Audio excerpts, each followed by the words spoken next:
7h02 no horário de Brasília. Bom dia, produtor.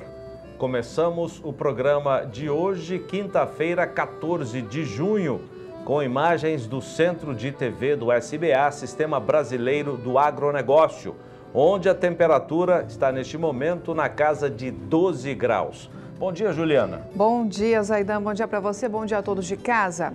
E o Ministério da Fazenda estima que a greve dos caminhoneiros custou aos cofres públicos cerca de 15 bilhões de reais. Isso equivale a 0,2% do PIB. Aumentam as ações contra o tabelamento de frete. E você vai ver também. De Brasília, todas as informações sobre o primeiro seminário de cajucultura do Nordeste e também sobre o pedido de liminar da CNA para suspender o tabelamento dos fretes. A gente traz uma boa notícia para os orizicultores. A exportação de arroz em 2018 já superou o total de 2017. Greve dos caminhoneiros e alta demanda provocam elevação nas cotações de leite UHT no mercado atacadista do estado de São Paulo. Aqui no Mato Grosso, um dia de campo, onde a grande novidade é o sistema Gravataí, que é o consórcio da braquiária com feijão calpi, destinado ao pastejo de segunda safra. E você confere imagens do leilão de hoje à noite, a partir das 8h30 no horário de Brasília, com transmissão pelo canal do Boi. É o mega leilão virtual Gado de Corte. Na oferta, animais para cria, recria e engorda estarão à disposição do mercado. A realização é da MS Leilões. Tudo isso e muito mais a partir de agora no Bom Dia, Produtor.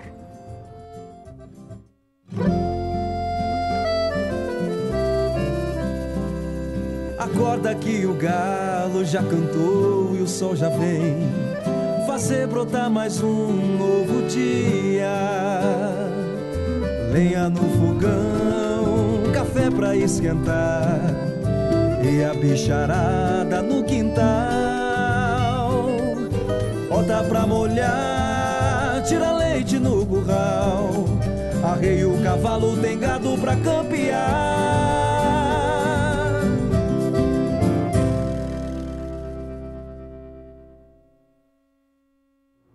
Agora são 7h04, horário de Brasília. E como sempre, começamos com a agenda de Brasília. Catarina Martorelli fala para nós quais serão os destaques do dia na capital federal. Olá. Olá, bom dia a todos. A Comissão de Agricultura da Câmara dos Deputados participa hoje e amanhã do primeiro seminário de cajucultura do Nordeste em Fortaleza. O evento vai ser realizado no auditório da Federação das Indústrias do Ceará. E mudando de assunto, a CNA continua aguardando aí a apreciação do pedido de liminar para suspender o tabelamento dos fretes. Eu estou aqui com o Rudy, que é daqui da CNA. Rudy, bom dia. Por que vocês fizeram esse pedido ao Supremo Tribunal Federal? Bom dia. Nós entendemos que o tabelamento obrigatório do frete viola a Constituição e viola o princípio da livre iniciativa.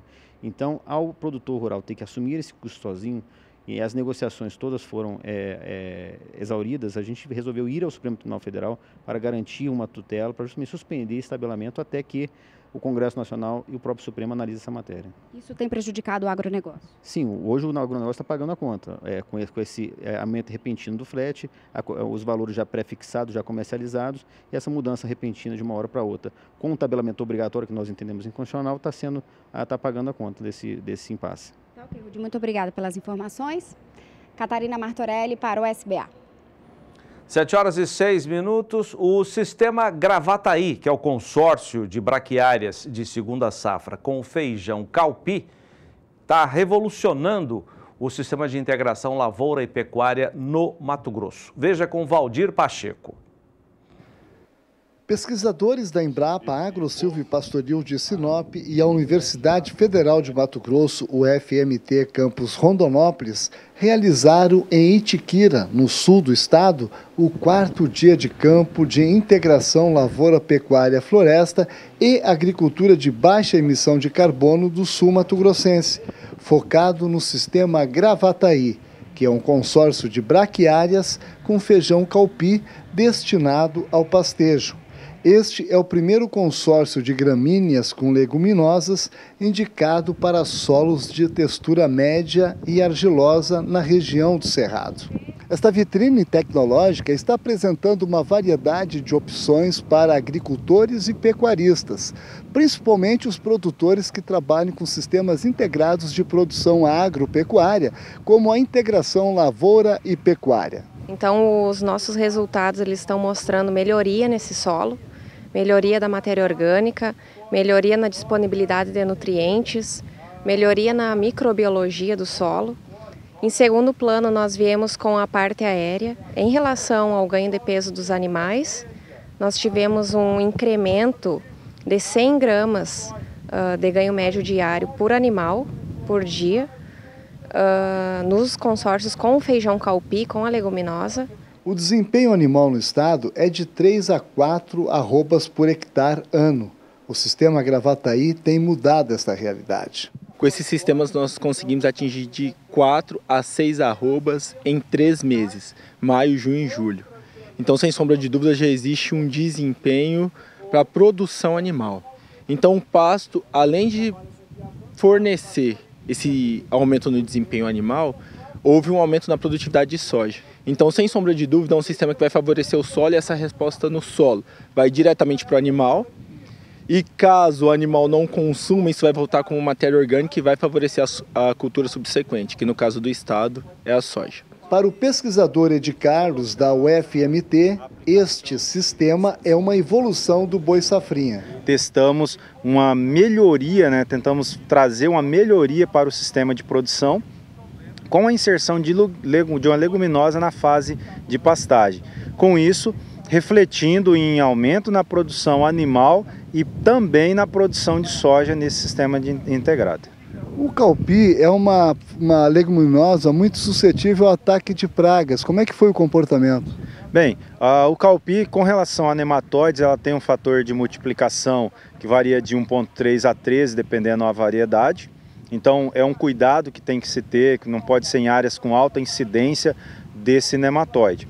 No entanto, em anos em que a precipitação ela é muito baixa, pode ocorrer a incidência dessas pragas e é necessário um monitoramento para se fazer o controle no momento correto. Eu fiquei muito contente da gente participar de um congresso do algodão que acabou agora recém, que até a finalização desse congresso é aqui na fazenda com o dia de campo, aonde pesquisadores de várias regiões, Mato Grosso do Sul, Paraná, Rio Grande do Sul, Goiás, fizeram pesquisa em cima disso. Que além do componente da braquiária, o gado em cima pastejando proporciona um ganho melhor ainda. Então a gente só tem ganho, tanto na agricultura como na pecuária. A Fazenda Gravataí é uma URT, Unidade de Referência Tecnológica da Embrapa. E o pesquisador Flávio Vrurk cita os benefícios da braquiária para o solo. Então, o sistema Gravataí é uma forma de produção de forragem de alto valor nutricional em quantidade adequada para a nossa estação seca aqui no Cerrado brasileiro. É a forma que o produtor encontra de produzir uma excelente forrageira e ainda ter os benefícios da construção do perfil do solo através da melhoria dos seus atributos físicos, químicos e microbiológicos, principalmente em função do sistema radicular, tanto da braquiária, mas o sistema radicular pivotante do feijão calpi faz um excelente serviço de descompactação do solo na profundidade aí de 0 até 40 centímetros. Nós temos verificado isso experimentalmente, uma redução bastante interessante da resistência à penetração e o aumento da infiltração de água no solo através desses sistemas. Valdir Pacheco para o SBA, Sistema Brasileiro do Agronegócio.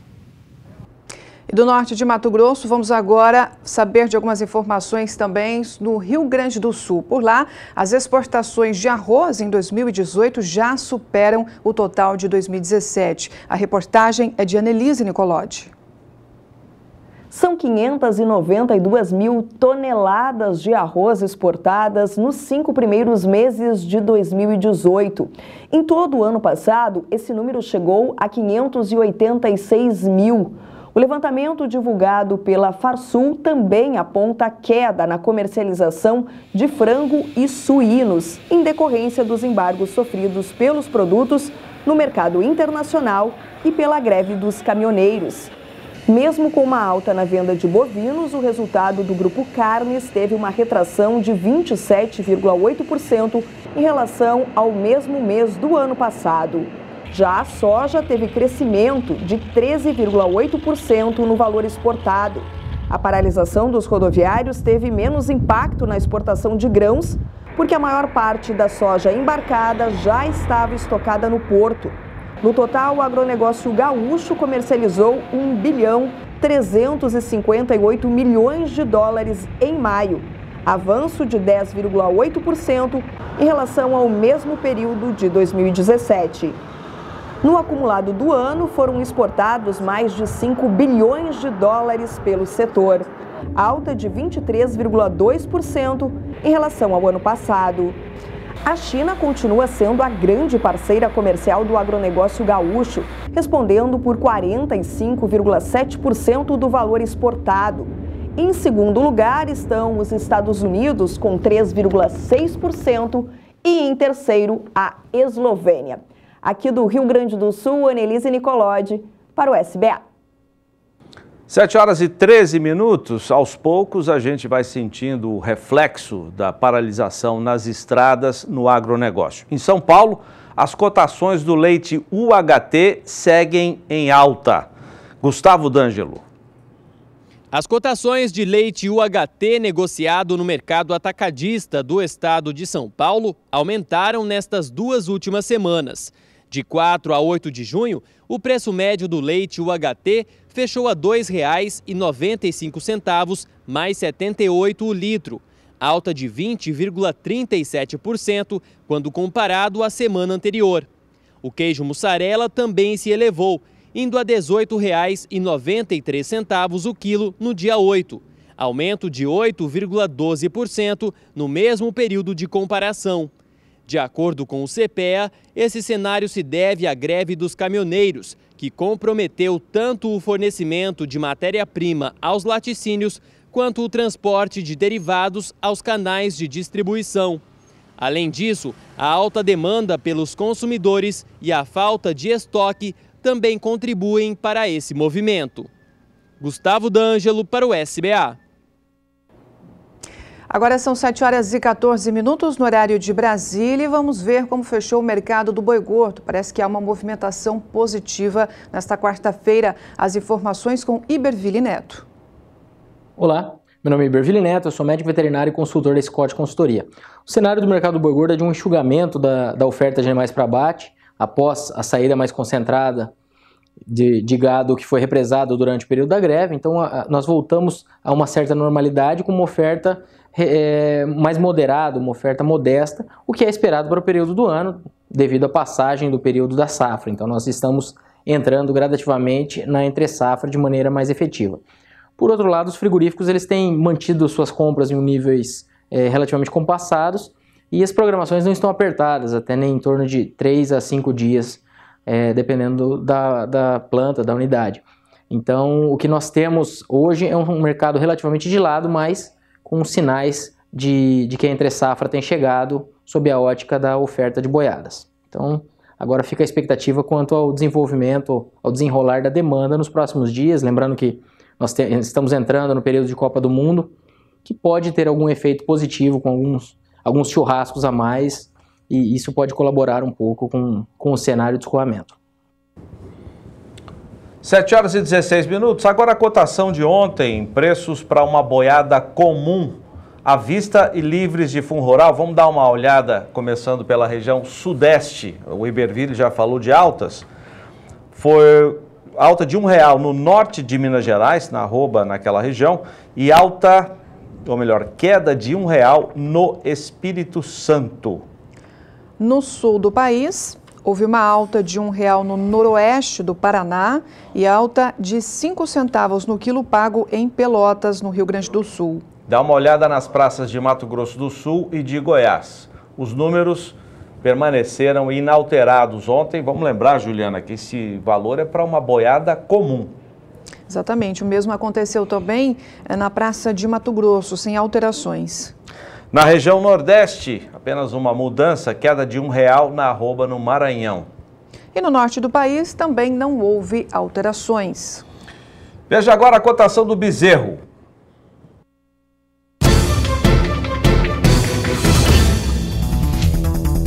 Cotações do bezerro. Oferecimento Roboforte. Quem engorda o gado é o olho do dono.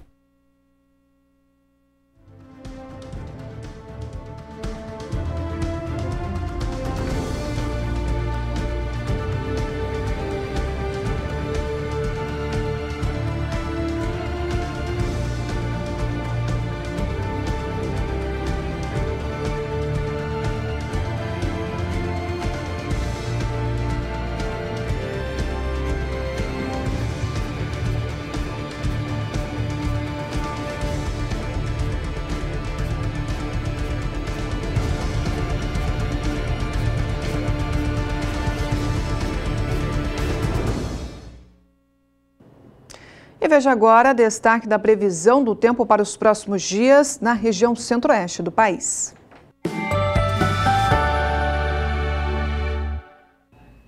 Pelas imagens de satélite, já podemos ver que a frente fria segue avançando pela costa do sudeste. E também já diminui o tempo mais instável e as nuvens carregadas na região centro-oeste. Isso já vem acontecendo ao longo dos últimos dias, com predomínio de tempo firme, e o solo vem perdendo cada vez mais umidade. Para os próximos dias não tem previsão de chuva, porque conforme a frente fria avança pela costa do sudeste, diminui as nuvens carregadas no centro do país. Então é a massa de ar mais seco que vai passar a atuar já a partir dos próximos dias. Entre os dias 20 e 24, até volta a chover em áreas do sul e oeste do Mato Grosso do Sul, mas de forma bem fraca e isolada. Nas demais áreas da região centro-oeste, o tempo firme predomina mais uma vez e o calor também vai ganhar intensidade. Durante o terceiro e último período, até o dia 29 de junho, predomínio de tempo bastante firme e quente na região centro-oeste. O sol garante a elevação das temperaturas durante a tarde e o calor vai ser intenso. Então, durante os próximos períodos, a massa de ar mais seco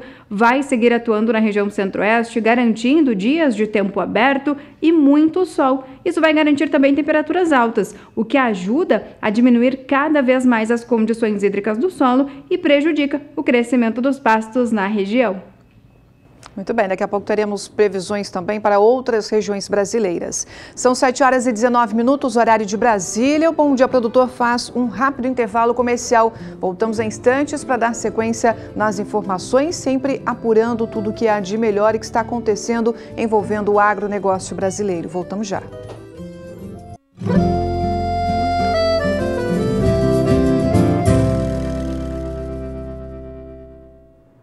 7h22 no horário de Brasília. A equipe econômica do Ministério da Fazenda comunicou que fez uma estimativa de prejuízos da greve dos caminhoneiros.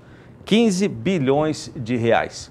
Estou aqui com o João Pedro para a gente falar. João Pedro bastante agasalhado, porque mostramos no começo do programa, João, a temperatura estava na casa de 12 graus. Está um pouquinho acima do que está no sul do país, né? Lá está a temperatura já negativa nesta quinta-feira. Ô, João, esse prejuízo pode aumentar com essa polêmica do tabelamento do frete, né? Com certeza. O governo criou uma situação totalmente esdrúxula. Ele foi extorquido praticamente para fazer a tabela dos fretes, porque o país estava parado, não tinha no abastecimento de gasolina, de combustíveis, de diesel, de gás de cozinha, tudo, remédios, etc., está tudo parado. Ele foi obrigado a fazer essa tabela de forma intempestiva. Hoje, se questiona em todos os setores do setor produtivo, grandes partes do setor produtivo está questionando junto ao Supremo, ou seja, passou para a esfera do judiciário a questão da definição, se essa tabela é constitucional, se pode. Nós estamos num regime, teoricamente, de capitalismo, ou seja, é uma regra de mercado. Se houver um excesso de oferta, o preço cai, se houver uma falta, sobe. Isso acontece sempre com frete. Em momentos que você tem uma demanda grande de frete, o preço sobe, quando não tem frete, o preço cai. E agora com a tabela criou-se um monstro. Como é que vai administrar esse monstro? E já chegaram no Supremo algumas ações da CNA e de outras entidades, a BIEC também, da BIEC não, da ANEC, Associação Nacional dos Exportadores de Cereais, porque o mercado está travado, ninguém sabe o que fazer. As empresas assumiram o compromisso de vender esses grãos no porto a um preço que tinha mais ou menos uma projeção de frete que estava acontecendo. De uma hora para outra, esse frete aumenta 50%, 60%. Tem estimativa de até 150%. Mas o grande... E também se criou a figura do frete retorno. O caminhão vai e o cara tem que pagar o retorno. Então, ou seja, criou-se um problema seríssimo para ser equacionado. A grande questão começou lá atrás, há 4, 5 anos atrás, com a dona Dilma preocupada em se reeleger e o senhor Lula com aquela capacidade inventiva de pedalar. O que eles fizeram? Não, vamos abrir financiamento para comprar caminhão. E houve realmente, para comprar, houve um excesso de oferta de caminhão e você tem... O frete está diretamente ligado ao PIB. A economia brasileira retraiu, o PIB contraiu, ficou em recessão. O que acontece com o frete? Diminui o frete. Aumentou o número de caminhão, foi a tempestade perfeita. Ou seja, um excesso de oferta de caminhão associado a uma queda de frete. Então, nesse momento, o governo está torcendo para que o judiciário se manifeste. Se o judiciário falar que não pode, aí ele vai ter uma desculpa boa para fazer.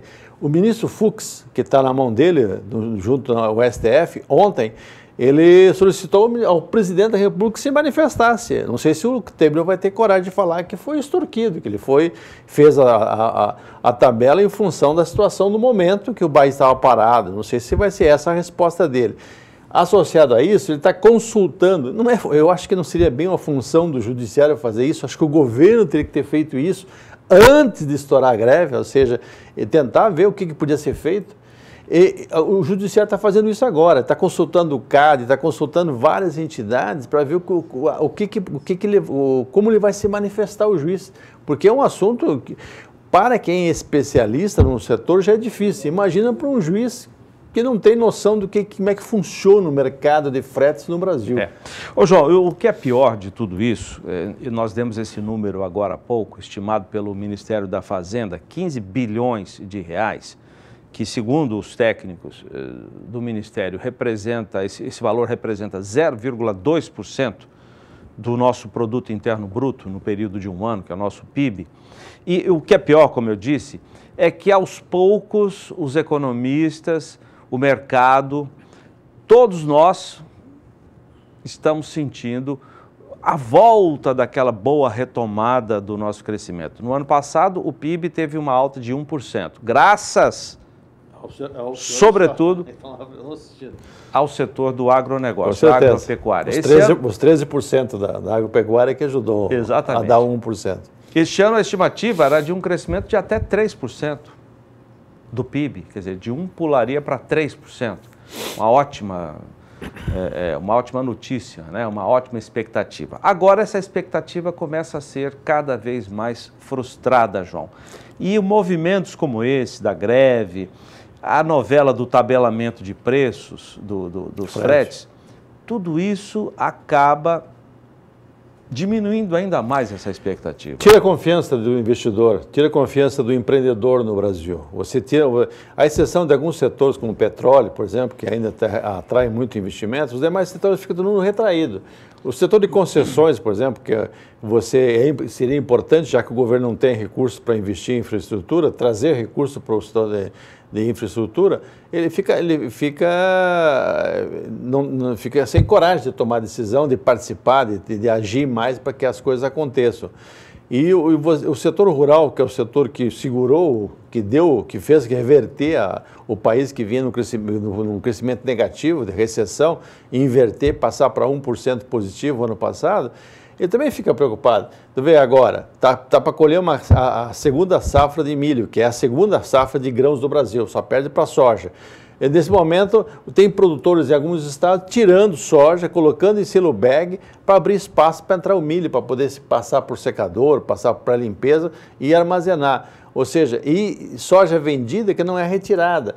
Navios que estão chegando, que estão agendados para chegar nos portos brasileiros, que não vai ter grão para carregar. Ou seja, você cria um grau de incerteza muito grande na economia brasileira.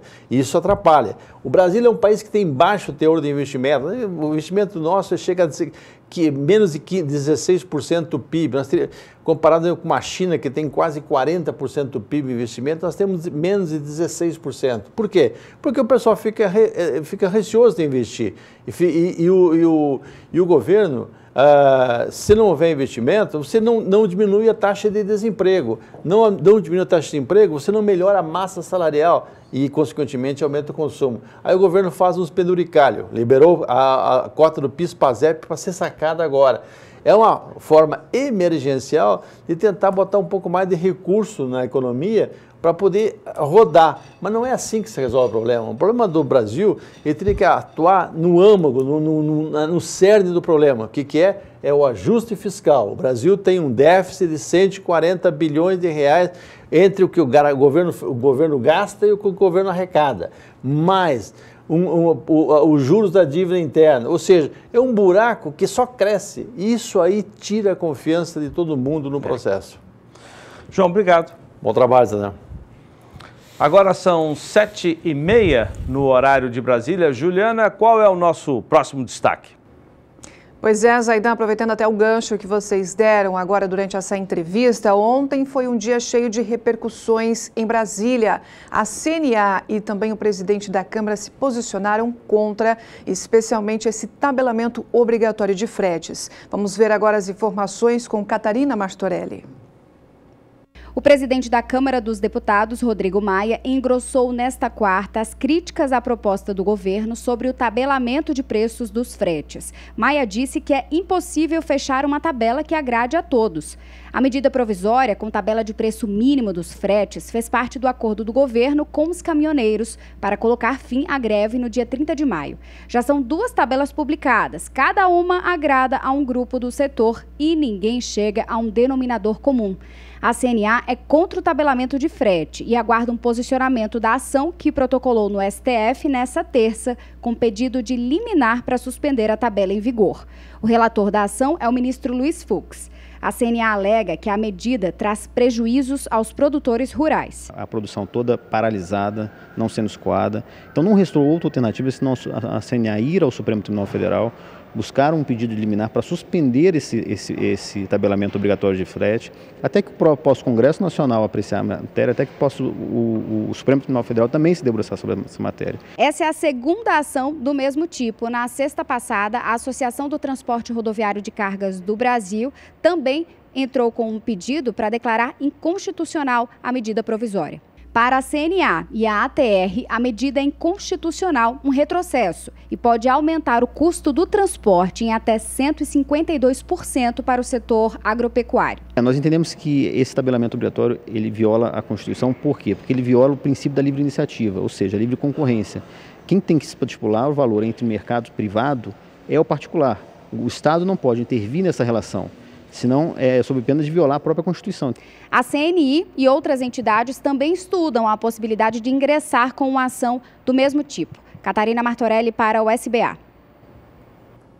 Agora são 7h32 no horário de Brasília e vamos falar também da movimentação desse último fim de semana em relação a algumas provas que também foram realizadas. Aqui em Campo Grande, Mato Grosso do Sul, nós tivemos a participação e a realização de algumas provas de laço comprido das fazendas de Manaus, Fazendas Manaus, que na verdade é mais de uma, e também Gruta Azul, que realizaram um grande evento. Então, produtores de todo o Brasil estiveram participando também, atletas de vários estados participaram desse grande evento. O Kleber Rabelo, nosso repórter aqui da casa, esteve acompanhando de perto a realização desse grande evento. Vamos ver como foi.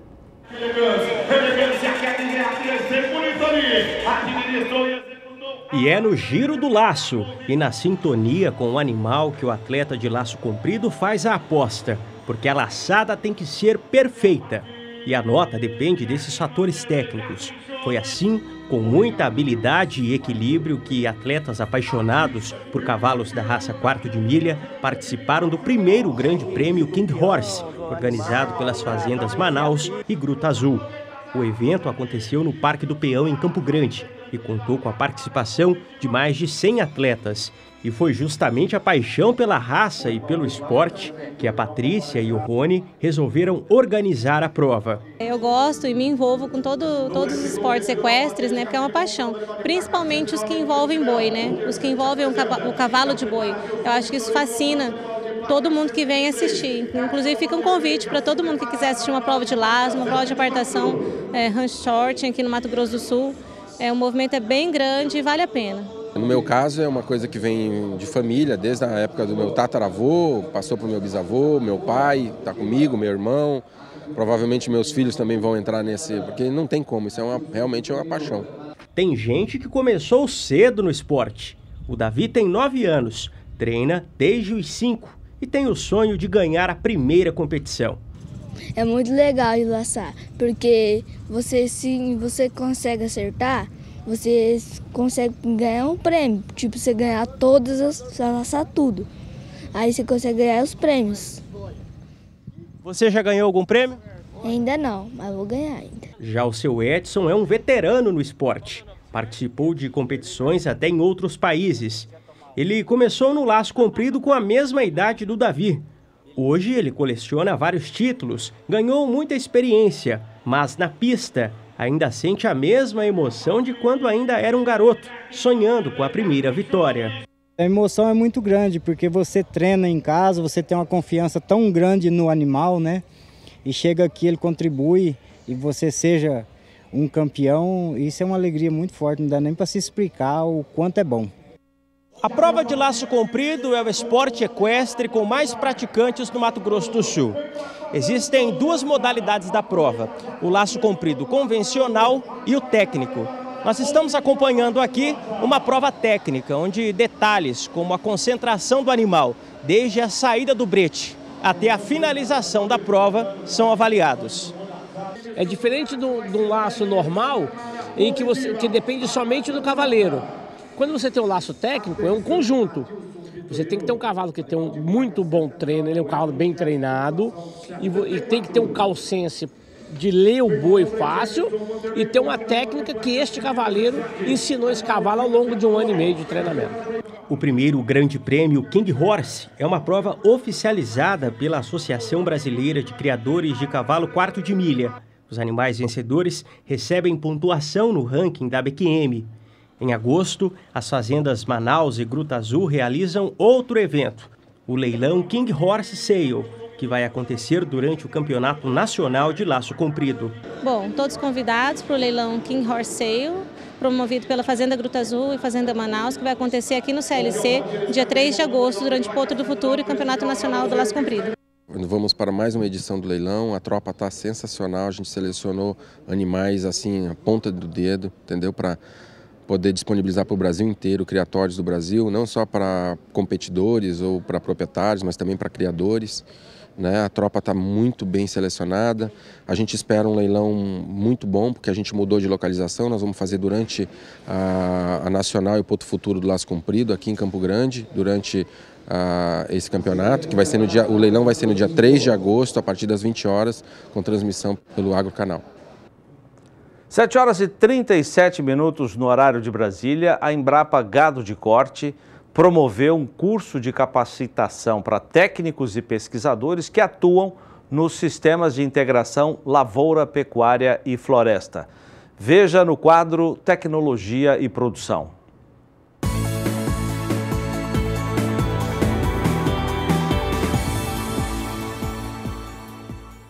O uso, a ocupação do solo, né, e a transformação desse solo. A demanda em discutir os elos do sistema ILPF vem da própria rede de fomento e de produtores que querem implantar o sistema na propriedade rural. O curso visa capacitar técnicos, principalmente de Mato Grosso do Sul, que são indicados por algumas empresas para repassar informações concretas aos interessados. A gente começou com solos, aí depois pastagens, culturas, já fizemos a parte animal, a parte ambiental e falta a parte florestal, que é onde é o gargalo da integração lavoura, pecuária, floresta, que a hora que coloca a árvore tudo muda. E depois tem a parte socioeconômica e a gente fecha o curso com eles apresentando um projetinho de aplicação, né, da integração lavoura-pecuária-floresta nas fazendas. Mato Grosso do Sul é referência em ILPF. O sistema proporciona o aumento de produtividade com segurança à produção, objetivo de todo produtor rural. Questões de legislação como o cadastro ambiental rural, função das reservas legais mata ciliar, como ainda enfoque nas questões de mercado da madeira, carne e grãos produzidos no sistema ILPF foram abordados pelos pesquisadores que ministraram o curso. Por ser um módulo ambiental, nós tivemos também abordando a questão de serviços ambientais. Num sistema ILPF, eu prefiro separar pelos seus vários componentes, né? Então, no componente animal, pelo que se sabe hoje, pelo conhecimento que a gente tem hoje, ainda é a produção de carne, né? E dentro da produção de carne, as emissões de gases de efeito estufa, né? Especialmente o metano entérico, né? A decomposição de dejetos, e no sistema como um todo, o fato de você abrir áreas novas, se isso acontece, ou seja, mudança de uso do solo. Por outro lado, dentro do mesmo sistema, isso que torna o sistema interessante, você tem produção de floresta, produção de madeira, e se essa madeira for vir a ser usada em mobília ou em construção, você pode considerar que você tem um efeito contrário, né? Com sinal contrário de fixação de carbono. Então, também por isso que a gente está interessado em fazer esse tipo de estudo em sistemas ILPF. Kylie Rodrigues para o SBA. E vamos agora até São Paulo com a Juliana Rezende, saber como fica a previsão para a região sudeste do país. Essa segunda quinzena do mês de junho promete ser com tempo bastante seco em grande parte do sudeste. Isso é normal para a época do ano, é por conta disso que o solo também está com baixas condições hídricas no interior paulista e também no interior mineiro. Para os próximos dias tem previsão de chuva ainda, porque a frente fria, conforme avança pela costa da região sudeste, ainda consegue manter o tempo mais instável. O risco para pancadas de chuva em toda a faixa litorânea do sudeste e grande parte também do interior do estado de São Paulo e as áreas mais ao sul de Minas Gerais. Só que já tem predomínio de tempo firme no interior paulista e também no norte mineiro.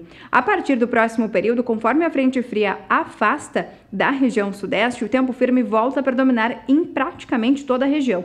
Pode chover de forma fraca e isolada no Espírito Santo e na região de Almenara, em Minas Gerais. A partir do terceiro e último período, até pelo menos o dia 29 de junho, o sol vai brilhar forte em grande parte do sudeste por conta da atuação da massa de ar mais seco, que inibe a formação de áreas de instabilidades e garante tempo bastante firme e quente. Então, durante os próximos períodos, até pelo menos o final do mês de junho, a persistência vai ser de tempo firme e com temperaturas altas no sudeste. Então, a chuva ainda não deve retornar para as áreas de pastagens do sudeste ao longo desta segunda quinzena do mês de junho. 7 horas e 42 minutos no horário de Brasília. No próximo dia 23, um sábado, às 2 da tarde, o Canal do Boi transmite o Dia de Campo do Grupo Resende, com a oferta de 200 reprodutores que tem o CEIP, que é o Certificado Especial de Identificação e Produção. Veja com Rosa Cabral. Era 4h30, passava um pouquinho, fosco, clarinho, rasgado. Seu Rezende, mais um ano recebendo o pessoal para o dia de campo. Como é que está essa logística aqui para apresentar o gado? A logística está tranquila, estão preparando tudo, queremos receber em casa e receber bem. O gado está todo pronto para ser mostrado, as palestras já estão prontas, enfim. É sempre um prazer receber todo mundo e poder mostrar para os amigos e todos o nosso serviço, o nosso trabalho. Esse gado aqui, por exemplo, foi um gado todo que foi genotipado, então a gente usou a genotipagem dele para ajudar no acasalamento. Essa daqui é uma novilhada que está parindo pela terceira vez, ela tem 30 e poucos meses, ela enxertou a primeira vez aos 14 meses, tornou a enxertar e agora é a terceira vez que ele está com um filho no pé e outro na barriga, o terceiro filho na barriga muito jovem. É um breve resumo da produção da Fazenda Santo Antônio das Três Marias, do Grupo Resende, no Pantanal do Mato Grosso, na região do Itiquira. Esse é o 6º ano que a genética a campo é exposta a céu aberto em um dia de campo. Lotes 1, 2, 3, 4 e uma contagem que vai adiante até o lote 20. Sequência de informações mapeadas com o histórico de produção das fêmeas Nelores puras de origem. Do nascimento aos índices e peso da bezerrada PO e do cruzamento industrial com o Angus.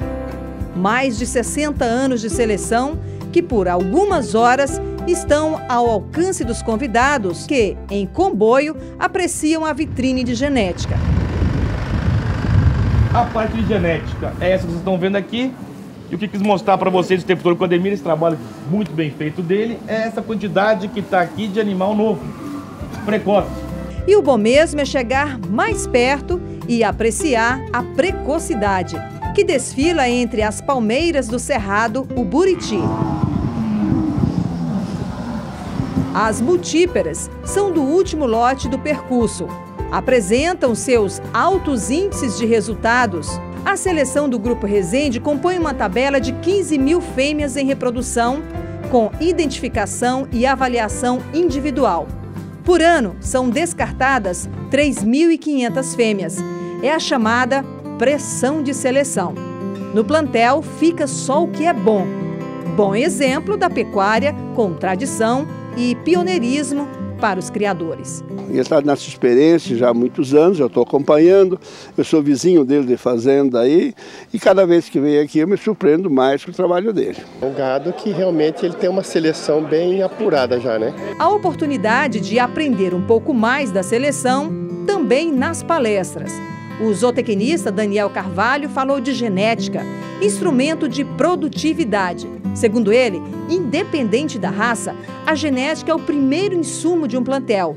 É ela que vai agregar o valor na produção até o resultado final do ciclo, a carne. Que a gente tem que ter um alvo, tem que ter uma meta, um objetivo a ser produzido, o que produzir, como produzir, seja aquilo de bezerro desmamado, seja ela carne com vala comum ou carne com qualidade, com agregação de valor, e procurar orientar e selecionar as melhores genéticas que comporão a base para chegar onde precisa nesse objetivo. José Ricardo Rezende, do Grupo Rezende, mostrou o passo a passo da receita que tempera a produção. Um dos ingredientes, a tecnologia como ferramenta para o controle operacional. Seja um programa de melhoramento genético, ou seja só atividade tradicional de pecuária, você precisa poder medir as coisas para poder fazer os ajustes, para você poder gerenciar. E na pecuária isso é um pouquinho difícil, eu estava falando um pouquinho de como enfrentar essas dificuldades, como é que nós enfrentamos, contei um pouquinho aí as cabeçadas que a gente deu, as tropicadas que a gente deu no caminho, mas tem que perseverar e ir ajustando e as coisas vão se encaixando, a gente está muito satisfeito. E é uma vitrine também para os leilões? Uma das grandes razões do dia de campo é a gente poder apresentar o nosso trabalho e não tem nada mais convincente do que a pessoa vir aqui, ver de verdade. A gente, se for passear com a gente mostra, não é um lotinho ou dois, a gente mostra um volume bem significativo de animais para a pessoa se sentir segura do que a gente fala vendo.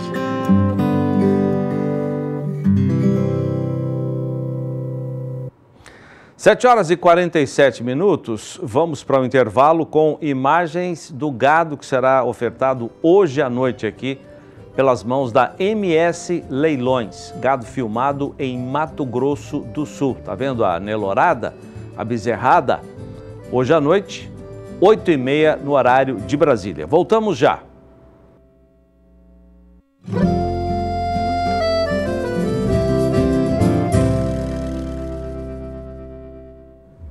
7h51 no horário de Brasília. Quando a produção do Bom Dia Produtor apresentou o tema que a gente vai mostrar agora, eu falei, mas como isso pode acontecer? E a explicação de uma maneira simples dentro da nossa programação. O tema é como aumentar o lucro da fazenda. Todo mundo fica curioso, né, querendo saber quais são as orientações, porque essa é a razão de ser da atividade agropecuária, né? E nós vamos passar essa missão para o Valdir Pacheco, que está em Sinop, no norte do Mato Grosso. Tem um convidado especial para falar disso. Ô Pacheco, Missão árdua essa, né? Explicar como ter lucro na fazenda. Bom dia, Zaidan. Bom dia a você que está ligado aqui no SBA. Zaidan, hoje muito se fala sobre sistemas integrados de produção agropecuária. E o produtor tem que estar focado em promover a lucratividade na propriedade. E para isso, o planejamento é a etapa mais importante para a tomada de decisões. Eu recebo aqui nos estúdios o zootecnista Josinaldo Zanotti, especialista em gestão e planejamento. Muito obrigado por aceitar o nosso convite, Josinaldo. É um prazer em recebê-lo aqui. Fala um pouco da sua experiência, Josinaldo. Bom dia, Pacheco. Bom dia, Zaidan. É uma satisfação poder fazer parte do programa, tá? A gestão tem se tornado uma das ferramentas de extrema importância para que a fazenda ela consiga gerar melhor resultado e agregar lucro ao longo do tempo, né? Uma vez que a pecuária tem passado por um momento de uma transformação muito importante e que hoje a fazenda ela deve ser administrada como uma empresa, né? Ao longo dos últimos 6 anos aí, nós temos se especializado em gestão, em planejamento, em entender como algumas fazendas elas conseguem melhorar o seu resultado econômico ao longo do tempo, tá? Nós temos uma parceria fundamental e que nos dá muita segurança, que é uma parceria com o Instituto Integra de Maringá, né? Então nós temos hoje números de 285 fazendas. Essas fazendas elas estão localizadas em todo o nosso território nacional e também na América do Sul, tá? E nós atendemos hoje um rebanho superior a 1.080.000 cabeças, né? Então isso nos dá bastante segurança, bastante confiança para passar informações de elevada qualidade para o pecuarista que busca melhorar o seu processo produtivo, gerencial, voltado para a melhoria do resultado econômico da atividade. Para uma fazenda ser rentável, como mensurar os ganhos de médias diárias numa propriedade, Josinaldo?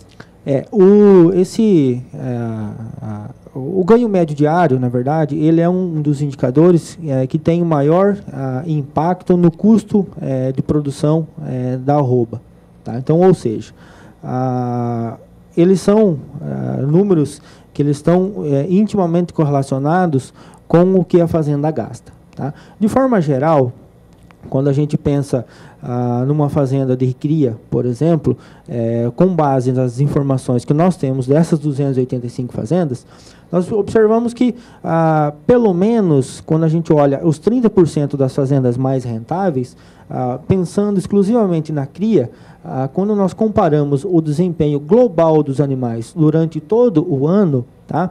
Esse ganho ele deve ser superior a 350 gramas. Tá?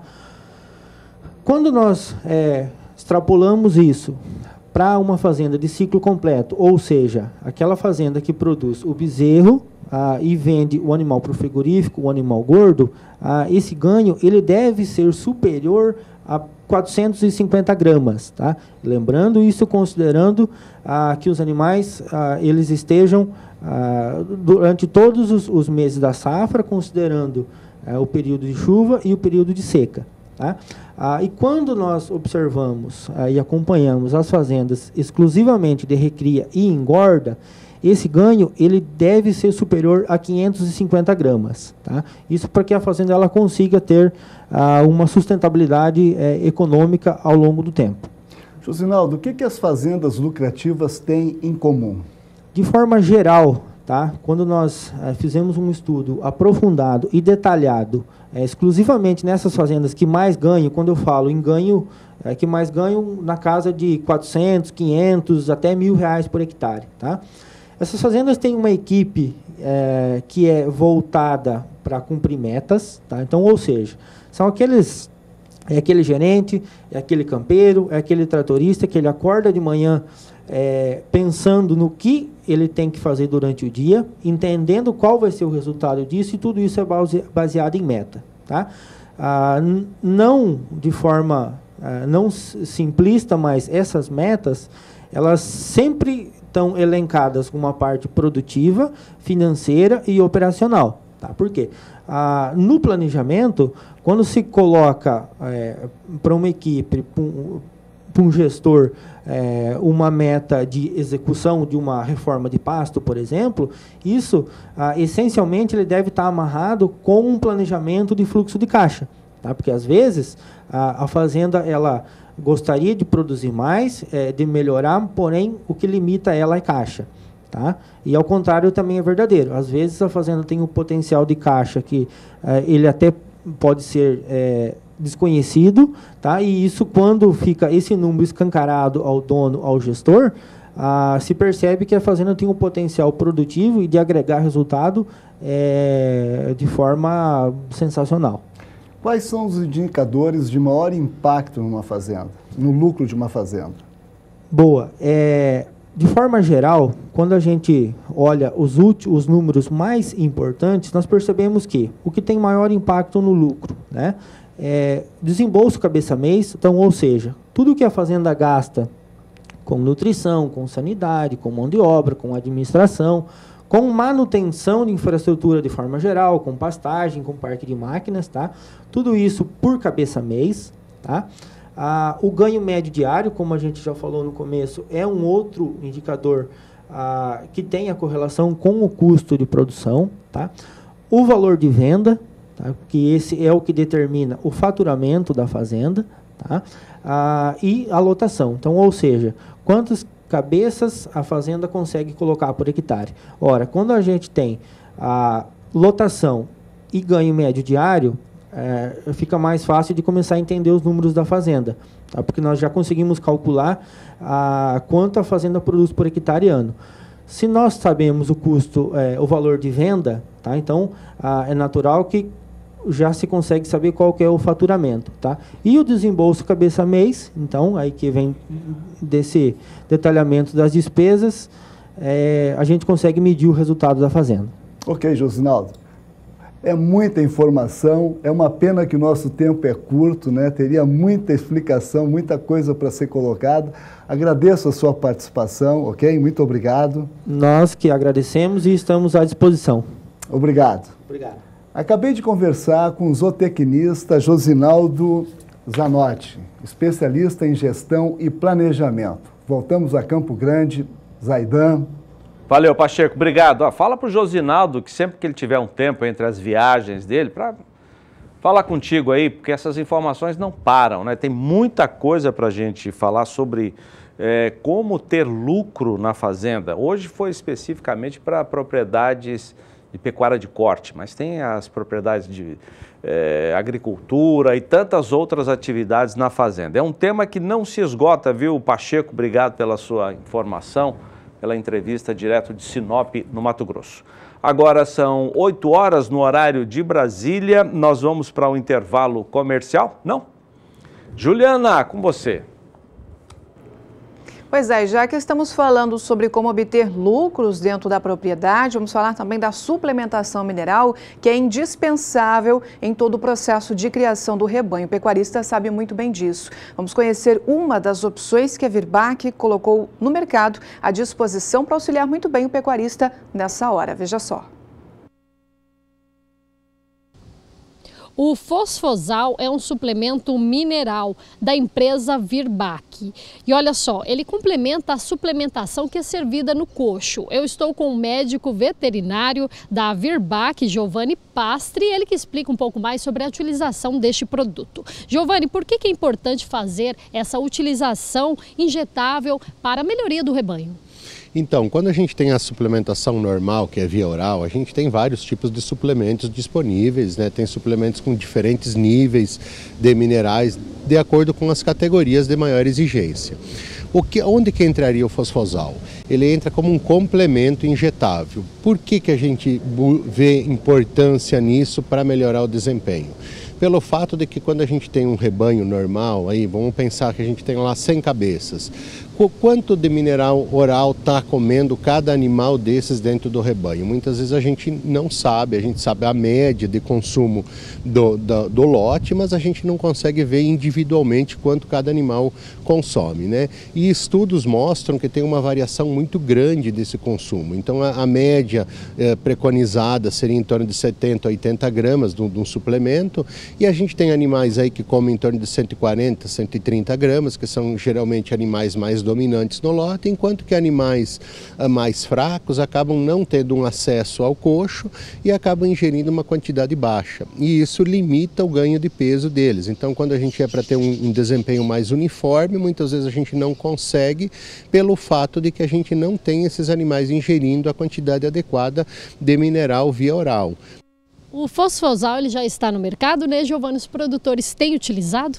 Com certeza, bastante. Quem tem utilizado tem tido ótimos resultados, voltando a comprar. A gente pode utilizar desde bezerro, que está numa fase inicial de desenvolvimento, como fazer também numa vaca de cria, que a gente vai utilizar lá para tirar um bezerro dela no ano, né?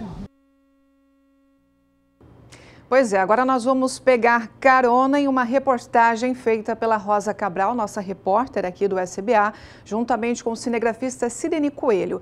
Eles foram conhecer alguns lugares de belezas naturais lá no estado de Roraima.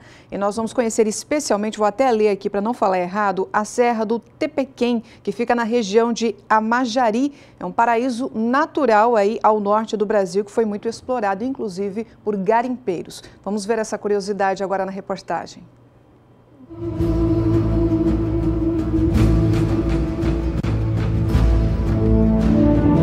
A cachoeira que despenca sobre as pedras e desaparece na imensidão verde.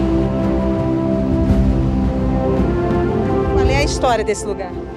Aqui, parte dessa estrutura foi explorada também com garimpo, mas aí usavam explosivos por causa das grutas, né, que há entradas nas rochas, né, que são bolsões de ar, onde eles exploraram o diamante, né, que é o diamante na pedra. O filho de ex-garimpeiro aqui, né, que guarda a memória do pai no meio da mata.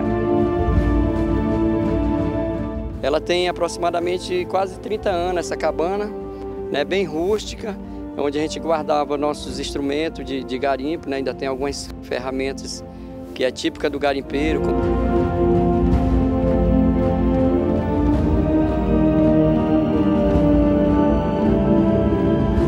O idoso que ganhava a vida escavando diamantes. A subida era lá naquela baixa lá, aqui realmente que eu faltando dessa casa aqui, daquela outra lá. Era a subida, não tinha, o caminho era caminho do boi que chama, e de pé e de avião. Não tinha estrada não.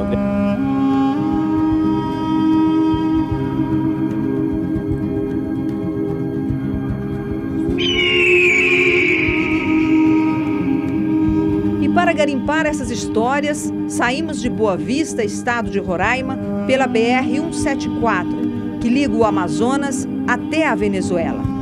Pela frente, vamos ter mais de 2 horas de percurso.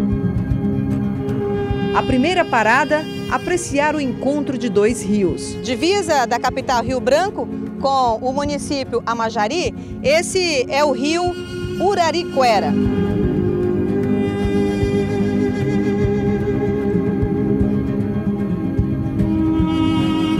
Com cerca de 870 quilômetros, ele se encontra com o rio Tacutu, formando o Rio Branco. Um mar de água doce, fonte de renda para os pescadores. Eu vou conversar com um dos pescadores aqui que a gente encontrou agora. O nome do senhor? Beneto. Ô, senhor Beneto, tudo bem? Posso chegar aí? Pode. Tá seguro? Pode. Então tá certo. Como é que vai o senhor? Eu tô bem. A senhora é forte? Forte! Não caia. Vamos sentar um bocadinho aqui? Pode sentar um pouco para nós conversar um pouco. Isso, vamos bronzear. Me diga uma coisa, qual é a espécie de peixe que tem aqui? Aqui, aliás, tem todo tipo. Quais são os tipos? Filhote, pirarucu, pescada, joão de aço, surubim, todo tipo tem aqui. Foi o maior que o senhor já pescou? 120 quilos sem cabeça. E não é história de pescador? Não, senhora, isso é verdade mesmo. Tá certo, muito obrigada. Não, obrigado por essa prosa aí repentina. Sempre lhe deu uma satisfação que a gente deseja. Tá certo.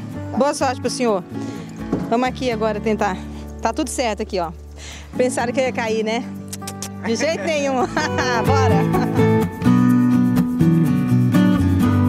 Mais adiante, paçoca de carne seca no quarto de bode. Vamos checar esse nome curioso? Você sabe onde? No coração da casa, na cozinha. Vem!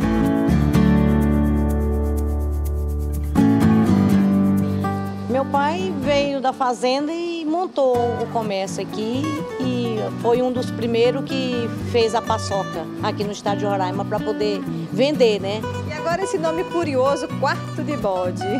É porque meu pai ele era jockey. E aí um dia foram pesar ele para poder ele correr o cavalo e um amigo dele foi e falou para ele: rapaz, tu não pesa um quarto de um bode. E aí ficou esse quarto de bode.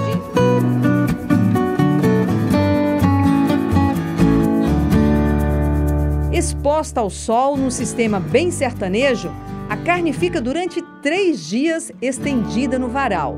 Cortes de primeira, garante Dona Gardênia. Pode reparar que as nossas carnes são bem selecionadas.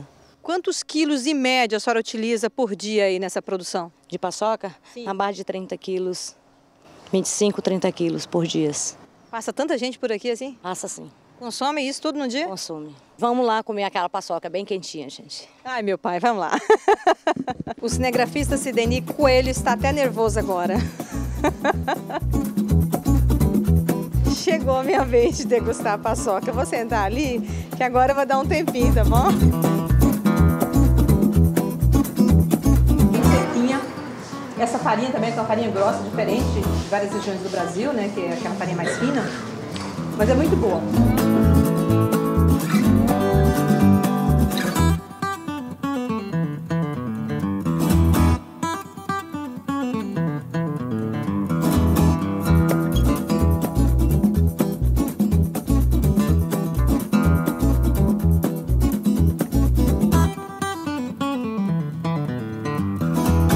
Depois de 2h30 de estrada, uma chuvinha mansa na chegada.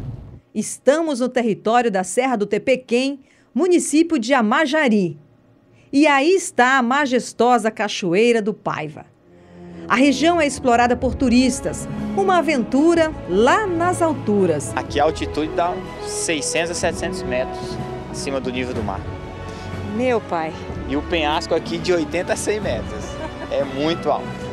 Roraima entra no calendário e no mapa nacional das serras, né, do turismo de montanhas, onde pode ser explorado tanto o turismo de cachoeira como o rapel, alguns esportes radicais, inclusive. Por um caminho cheio de pedras, vamos tentar chegar até a cachoeira.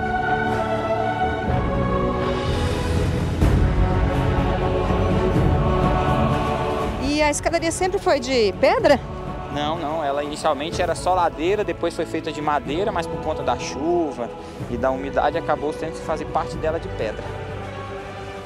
E vou mandar muito ainda? Uns 300 metros. E encontramos turistas voltando de lá.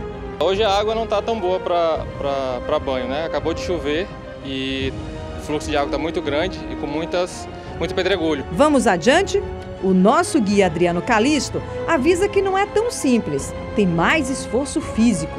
São mais de 240 degraus só descendo, até lá embaixo.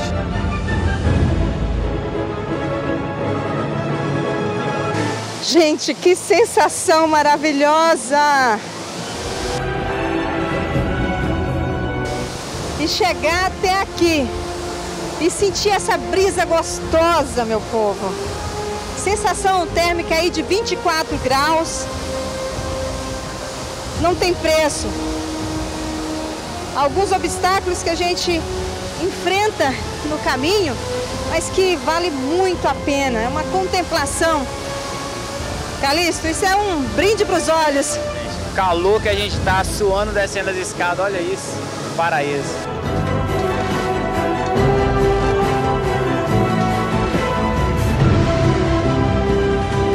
Aqui abaixo da cachoeira, aqui à direita, existia uma pequena gruta que era explorada alguns garimpeiros, né, que é a questão de encontrar o diamante na pedra, né, e vai escavando ela e tal.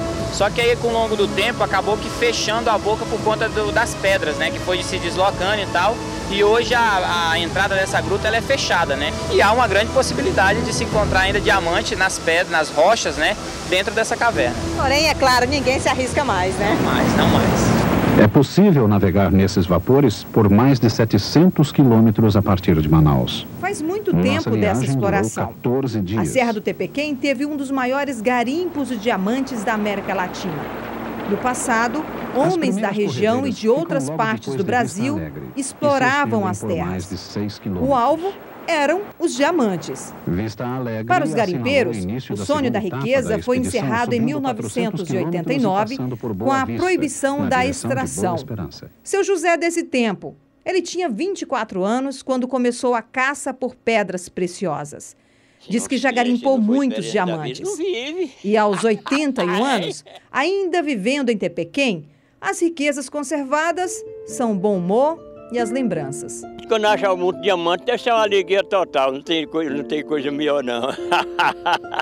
Só tem que eu não sabia guardar, e já aprendi só a ser besta, gastar e dar dinheiro para os outros, emprestar que nunca a gente recebe. O que arruma é inimigo. Garimpeiro é bicho besta para lavar cascai pensando que tem e se engana.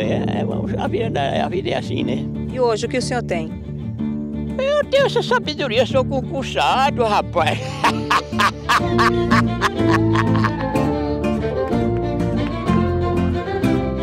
O artesão Sidney Veraz, a Sete Chaves, mantém a memória do pai, que no auge do garimpo usava esta cabana para guardar as ferramentas de trabalho.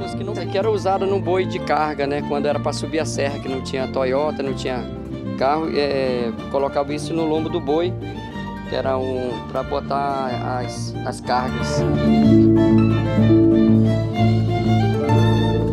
E no meio da conversa, surge o potinho do tesouro escondido. Esse potinho que é chamado picuá. O picuá que os garimpeiros onde guardavam o diamante.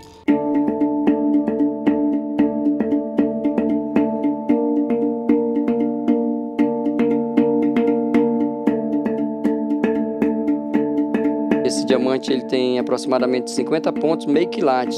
Tem um valor histórico e cultural, né? Uma pedra que cheia de histórias, de cobiça, né?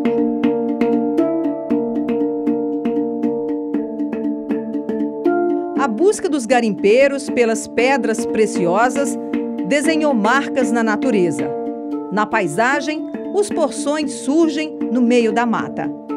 A areia é a miragem de um tempo que durou 70 anos de exploração. Era resultado de maquinários que eram usados máquinas, né, para extração e revolvimento desse solo e lavagem do solo, né, que era essa areia aqui, e cascalho, para poder eles extraírem as pedras preciosas que eles encontravam.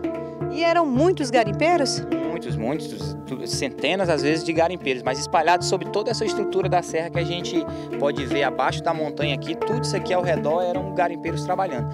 Assim como as cachoeiras, as bacias gigantes de água também são exploradas pelos turistas. A questão do turismo ainda está se regulamentando, em questão de legislação municipal, em questão de investimento nessa área, mas de que o futuro é muito promissor para o nosso município e também para a Serra do Tepequém, né?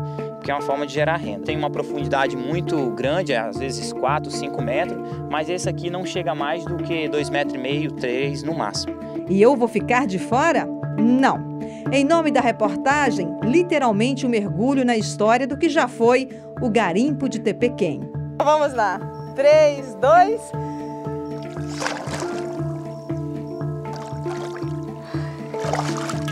Que delícia. Que delícia. Bom, e assim a gente se despede contando um pouco desse paraíso e um pedacinho do Brasil para todo o Brasil. Tchau.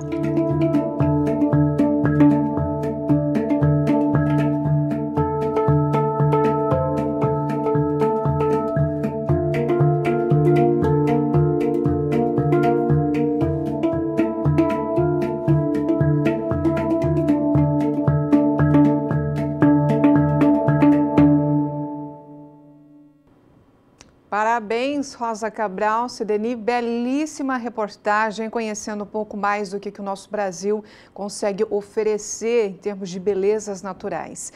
Bom, a gente continua o Bom Dia Produtor, agora são 8h17 no horário de Brasília e vamos falar sobre tecnologias que auxiliam na hora do plantio. Guilherme Beretta, engenheiro agrônomo da Germipasto, já está por aqui, é ele quem traz as dicas a partir de agora. Muito bom dia para você, Guilherme. Olá, Juliana, muito bom dia a você, bom dia Zaidan, bom dia a você que nos acompanha aqui no canal do Boi. Olha, hoje nós continuamos falando sobre compra programada e, em especial, nós vamos falar sobre as máquinas, tanto a VDTEC Multi como também a VDTEC Plus. Ambas produzidas pela Germipasto aqui em Campo Grande, no Mato Grosso do Sul, ou seja, máquina 100% genuinamente brasileira e que trazem para você grandes propósitos. O primeiro deles é justamente a precisão na distribuição de semente de pastagem. Com as VDTECs, a gente inclusive consegue falar em um novo conceito da formação e da reforma da pastagem, que é ter o número de sementes por metro quadrado. A gente não fala mais em quilos por hectare, porque realmente esse equipamento faz com que você tenha uma precisão na distribuição de semente de pastagem superior em relação às suas concorrentes. É a única máquina elétrica do mercado nacional e também a única que tem largura ajustável. Então você vai regular a sua máquina de acordo com o equipamento que já vai vir fazendo a incorporação e aí você tem a opção de 3,5 metros até 10 metros de largura. Você ajusta conforme o seu equipamento. Outro detalhe importante é que você pode trabalhar com qualquer tipo de sementes, no caso da VDTEC Multi. Por quê? É uma máquina que regula desde pequenas quantidades, você que faz, por exemplo, a integração lavoura-pecuária, precisa fazer, por exemplo, o plantio do milho safrinha juntamente com a braquiária rusizense, vou utilizar aí apenas 2 quilos por hectare, essa máquina, né, a VDTEC Multi, vai fazer isso para você com toda a qualidade de distribuição de semente de pastagem. Outro detalhe importante, outra característica dessa máquina é justamente a economia que ela lhe proporciona.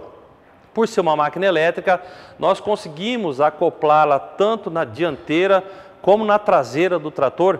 E aí, meu amigo, o grande pulo do gato, porque nós conseguimos colocar também um segundo equipamento, né, que já vai vir fazendo a incorporação da semente. Então nós temos aí na mesma operação semeadura e incorporação, né, você já sabe que naquele talhão de terra onde você passou com a sua VDTEC, você não volta mais, né, não precisa voltar mais porque as sementes ficam esperando aí só as condições climáticas, principalmente a chuva, para iniciar o processo de germinação. E o mais legal de toda essa história é que ambas as máquinas estão inseridas aí na compra programada Germipasto, essa que é uma vitrine, né, de comercialização dos nossos produtos. E o mais interessante é que você tem a oportunidade nesse momento de fazer bons negócios. O preço está bem mais atrativo, afinal, quando a gente tem uma entre-safra de um certo produto, nós conseguimos exatamente esse preço melhor. E é isso que a gente preconiza para você, né? Você adquirir os melhores produtos do mercado nacional com preço convidativo. Olha, meu amigo, você que nos assiste, não perca tempo, entre em contato agora mesmo com a Central de Vendas da Germipasto, lembrando que nós temos aí parceria com várias transportadoras, então não se preocupe, você que está fora do MS, né, você que está no estado do Pará, está lá no Rio Grande do Sul, está lá em Minas, não tenha preocupação que nós vamos enviar a sua máquina ou a sua semente com toda a comodidade e você vai receber os nossos produtos ou na sua casa ou também na sua propriedade. Operadora 67 3389 6700, essa é claro uma ligação local para você que estiver aqui em Mato Grosso do Sul e aí na sua tela também um segundo número, esse sim para o resto do Brasil, 0800 647 0050. Se você preferir, pode entrar em contato com a nossa equipe através do nosso endereço eletrônico www.germipasto.com.br. Lá no Facebook e também no Instagram, você também pode enviar a sua pergunta, pode fazer toda a interação com o nosso pessoal. E no YouTube, aí sim o canal de vídeos, você tem um acervo muito grande à sua inteira disposição. Bom, meus amigos, por hoje é isso. Um grande abraço a todos. É com vocês aí no estúdio. Tá certo. Obrigada, viu, Guilherme, pela sua participação. Bom dia de trabalho a todos da equipe da Germipasto. E nós vamos para um breve intervalo comercial. Lembrando que você pode participar conosco através do WhatsApp. A gente vai colocar o número aí no seu vídeo para você enviar vídeos, sugestões. Como é que está o clima? Como está o tempo aí na sua região? Mostra pra gente, faz um vídeo bem bacana e mande para o 67, está aparecendo aí no seu vídeo, 992647810. A gente volta já, não saia daí.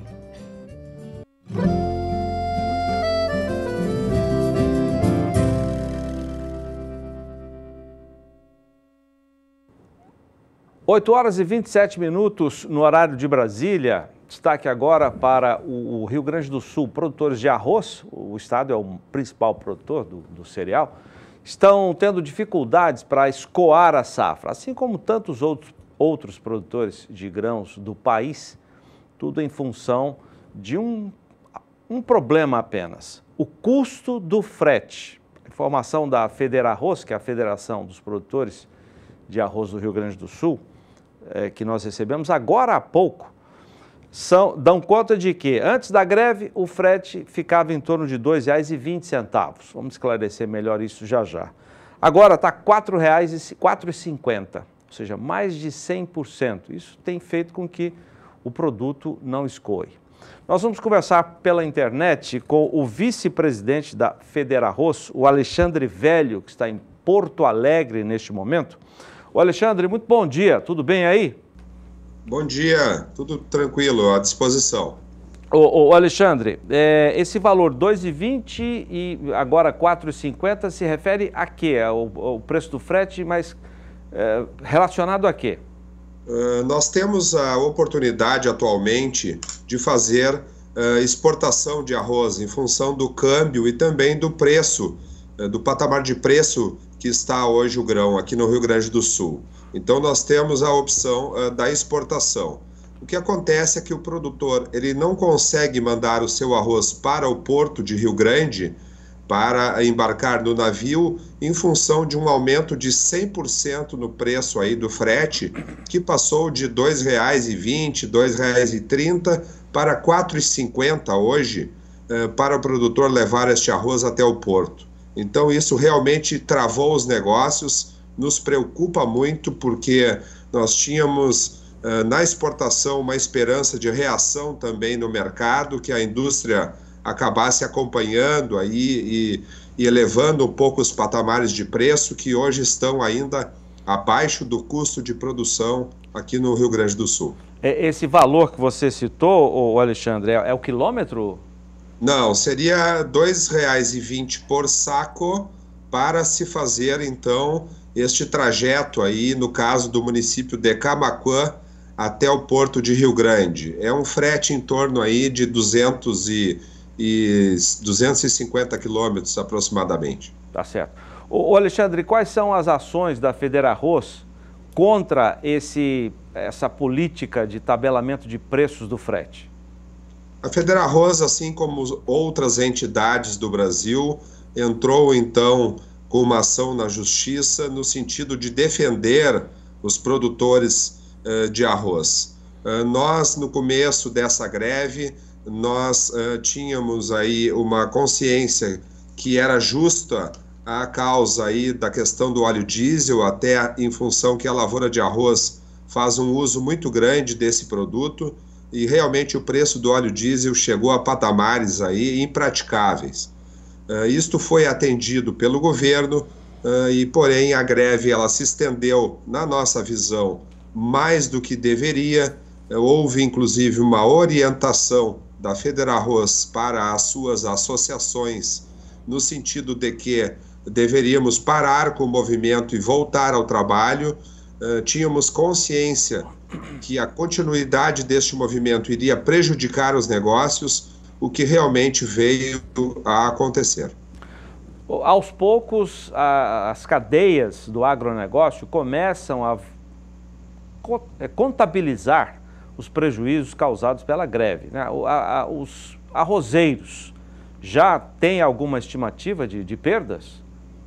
Olha, nós estamos fazendo um levantamento, mas o que eu posso te garantir é que realmente vai começar a acontecer aí em seguida contratos de custeio que estão por vencer.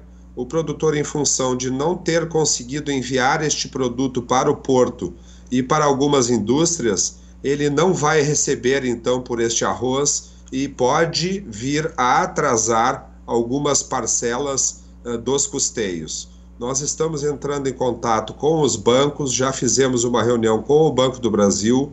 No dia de hoje temos uma reunião com o Sicredi, no final da semana também com a Caixa Federal, mostrando então esta preocupação e buscando aí junto às instituições uma solução para isso.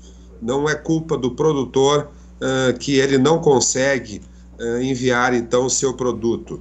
No caso da exportação, a partir do momento que o produtor descarrega no porto, ele tem aí de 1 semana a 10 dias para o recebimento.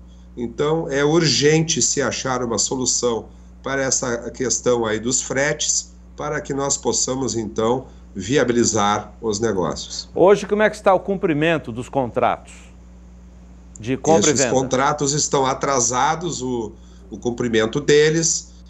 Nós estávamos com um navio aí que era para estar em torno de 80% carregado e hoje não tem mais do que 50% aí de arroz disponível no porto para este carregamento.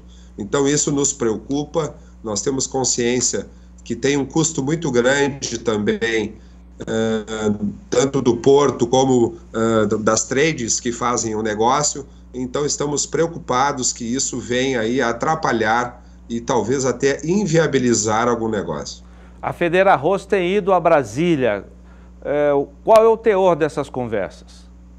A Federarroz participa de muitas reuniões em Brasília, nós participamos da Câmara de Crédito, Seguro e Comercialização.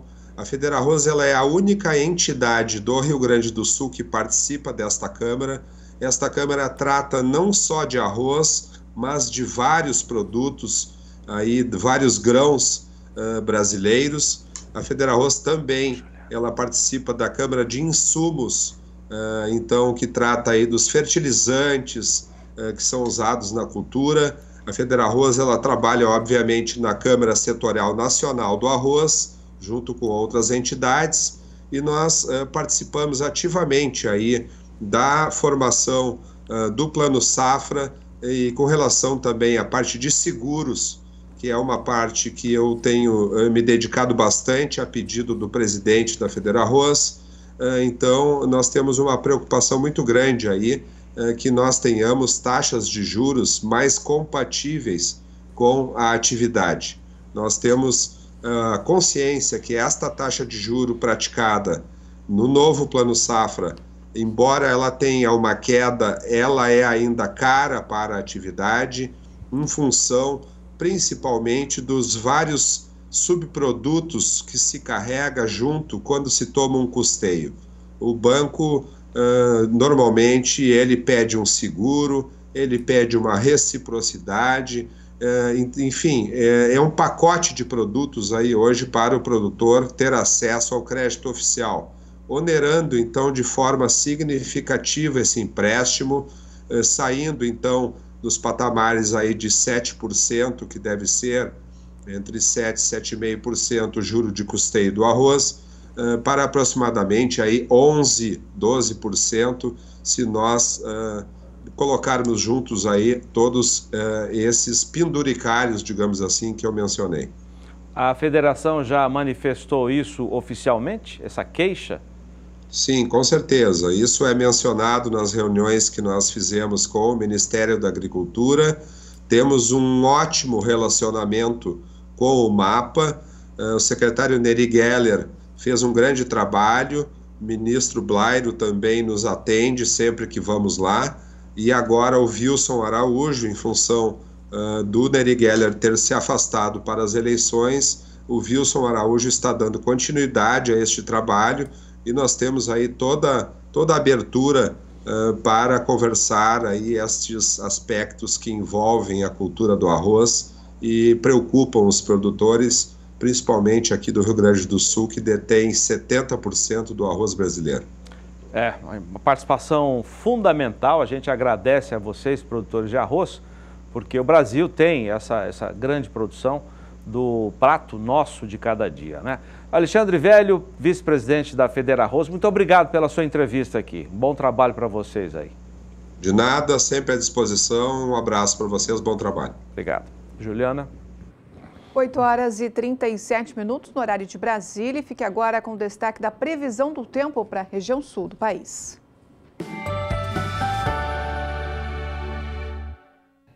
Ao longo dos próximos dias, o destaque é o frio no sul do país, que vai ganhar bastante intensidade. Em relação às condições hídricas do solo, ainda seguem bastante elevadas, garantindo bom crescimento para os pastos.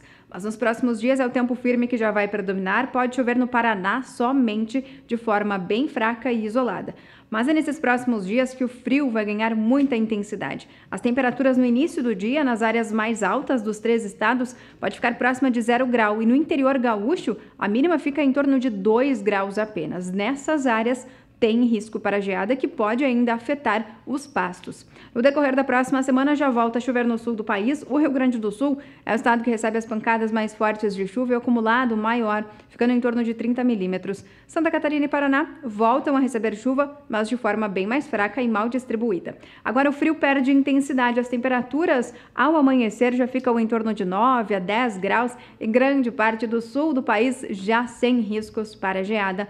Então, durante os próximos dias, conforme o frio ganha intensidade, os pastos das áreas mais altas dos 3 estados da região sul e também do interior gaúcho podem ainda ser prejudicados devido à ocorrência de geada nos próximos dias. Agora nós vamos até o Pará conhecer o trabalho desenvolvido na Fazenda 2A com as tecnologias da Cargill. Veja só.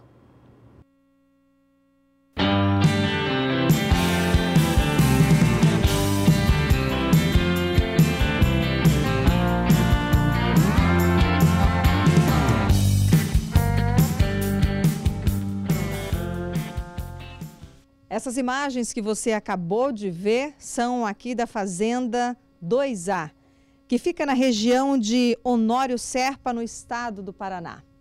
E aqui estamos acompanhando a equipe da Cargill para falar de nutrição. A gente faz um acompanhamento de pesagem dos animais para a gente conseguir avaliar o ganho de peso que esses animais estão tendo. Com esse ganho de peso, a gente consegue estimar o consumo dos minerais e das formulações específicas que a gente faz, né?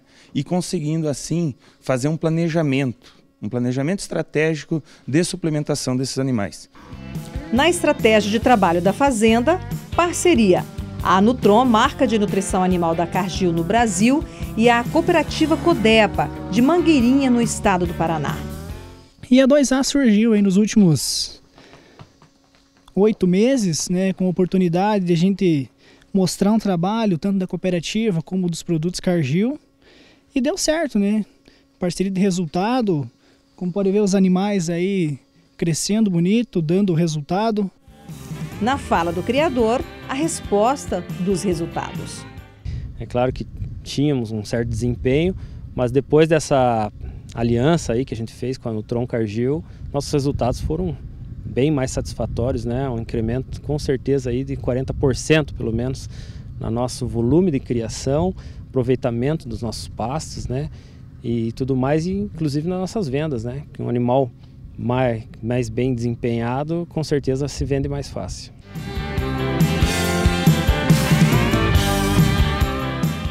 Como é que é o sistema de produção dessa fazenda?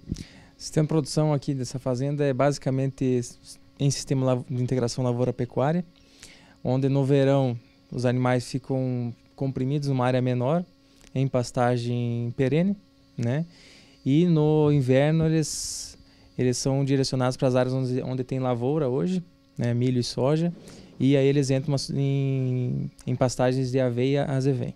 A cria é feita em outra fazenda, é uma fazenda com maior grau de dificuldade para os animais. Qual é a nutrição que vocês oferecem para esses animais lá? Naquela fazenda a gente trabalha com uma suplementação mineral, Probif, Pasto Bom, Reprodução. Naquela fazenda é uma suplementação baixa, de baixo consumo, só que por ela ser aditivada, o animal consegue aproveitar muito bem o pasto. Como é que é o sistema da nutrição, por exemplo, para as fêmeas, para os machos? É diferente? É um pouco diferente. né? O que a gente trabalha de diferente aqui é a carga, né? A quantidade que cada animal recebe. As fêmeas hoje, nesse sistema de animais no verão, que a área é mais limitada, a gente trabalha com uma suplementação de 1% do peso vivo. E para os machos, até 1,2% do peso vivo. Tá?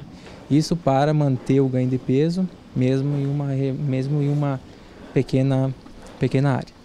No inverno, os mesmos animais, eles param de receber essa suplementação e vão para a pastagem de aveia azevém, né? Aonde hoje tem a lavoura. Tá certo, Evandro, obrigada pela sua participação aqui com a gente. Rosa Cabral para o SBA.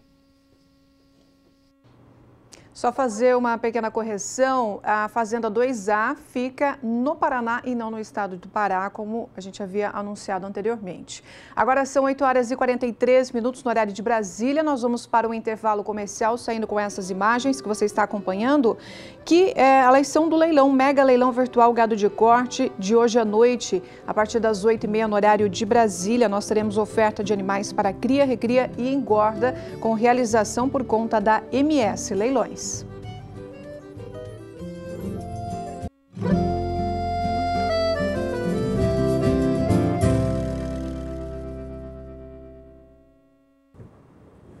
Oito horas e 46 minutos, o Bom Dia volta com as informações de uma importante parceria, uma empresa com o Canal do Boi, o Grupo Facholi. Vamos ver.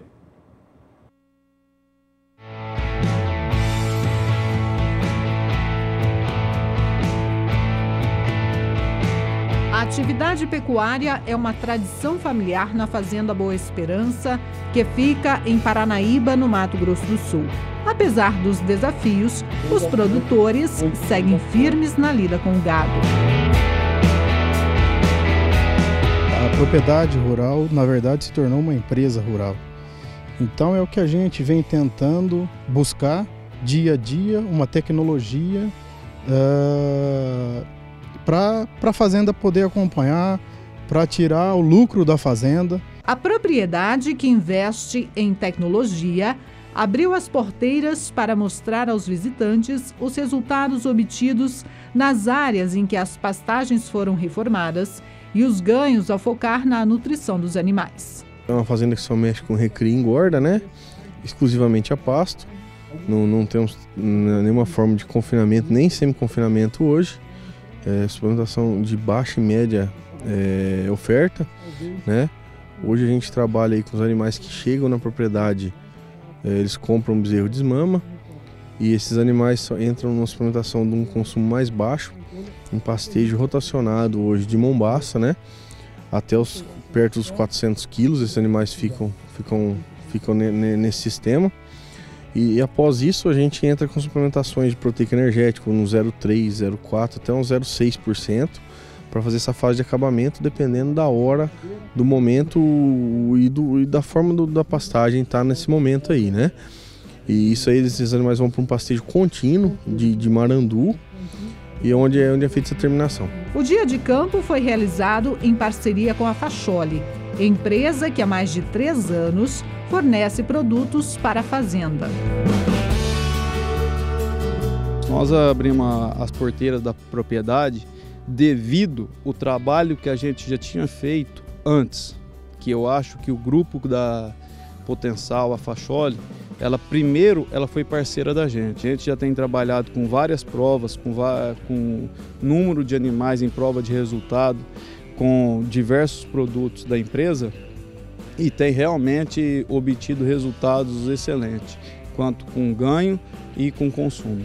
Os resultados aqui, desde o primeiro ano, vêm crescendo muito, né?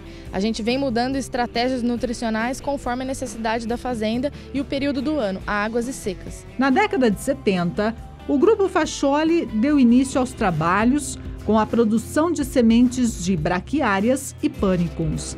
Um trabalho sólido e reconhecido pelos pecuaristas. A empresa ela é genuinamente brasileira, exportamos para 17 países e no decorrer dos anos a empresa, por a família ser também produtora rural, eles iniciaram no mercado de nutrição, surgindo então a Potencial. Então o Grupo Facholi hoje ele é detentora da Sementes Facholi e da Potencial.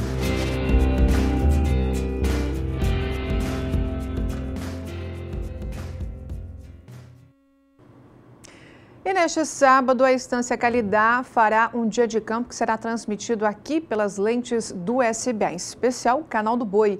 E o Jorge Zaidan conversou com o seu Geraldo Paiva e também conversou com o Chico Salles, que falaram sobre esse grande evento, como é que estão também os preparativos. Veja só.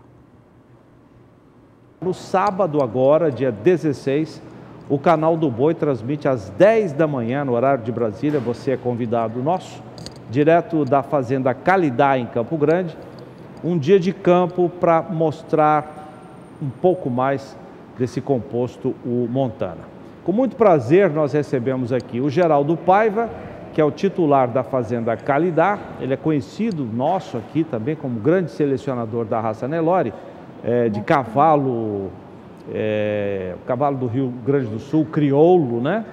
E também da raça Montana. O Geraldo vai receber os amigos, convidados e investidores da raça Montana no sábado. Você vai ver conosco aqui 10 da manhã. E com um prazer muito grande também, nós recebemos o Chico Salles, está aqui. Tudo bem, Chico? É Francisco Salles, mas eu disse, não, pode colocar Chico, porque ele é conhecido como Chico Salles. Ele é da Fazenda Itaituba, em Bujari, município do Acre. É perto da capital, Rio Branco? 60 quilômetros. 60 quilômetros. Então, o Chico está aqui porque acompanhou um dia de campo da genética aditiva e ele tem há alguns anos já o Montana lá na fazenda dele no Acre. Como é que é a adaptação do Montana lá na sua fazenda? É muito boa, ele é resistente ao ectoparasita e foi uma solução que eu achei que, por exemplo, eu faço FIV e para não perder aquele próximo ciclo da receptora, o melhor animal que eu achei foi o Montana para fazer o repasse. Porque a receptora você não pode estar mexendo muito com ela, né? Tá, você insemina as suas vacas Nelore, são Nelore? Não, coloca o embrião. E o repasse eu faço com Montana, para não perder aquele ciclo bom que tem, dos 21 dias de retorno. Certo. E... Porque as receptoras você tem que deixar elas quietas para pegar um índice melhor, né? E o Montana foi o melhor animal que eu achei para fazer esse serviço a campo, né? Cobre bem? Quantas vacas por temporada? Eles são o libido deles é muito alto.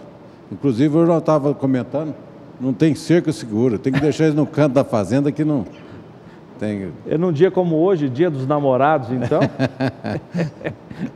Hoje ele esteve aqui na estância, onde nós vamos fazer o dia de campo. E ele viu o vizinho, estava com as vacas passando, o touro foi lá fazer as boas-vindas. Ele falou, ó o libido aí. Eu falei, hoje é dia dos namorados. Bom, enquanto a gente conversa, você vai ver imagens do Montana também. Ô Chico, e como é que é a bezerrada que nasce desse repasse com o Montana? Ele é muito precoce, ele fica pronto, no Nelore normal, comum, ele adianta uns 4 a 5 meses, entendeu? Do Nelore comum a pasto. Ah, puxa vida. 4 a 5 meses. E a fêmea dá uma boa receptora também, muito boa de leite, habilidade materna muito boa e muito dócil.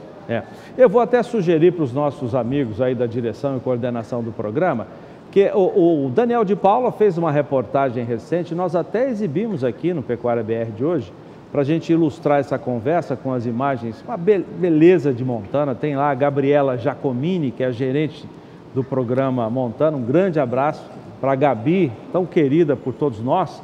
E ela vai estar presente no dia de campo, sábado? Sim, nós teremos no dia de campo, é um dia de campo do Montana. A gente faz uma reunião técnica anual, onde vem os criadores de todo o Brasil. E do Paraguai e do Uruguai, porque tem criadores de Montana no Paraguai e no Uruguai.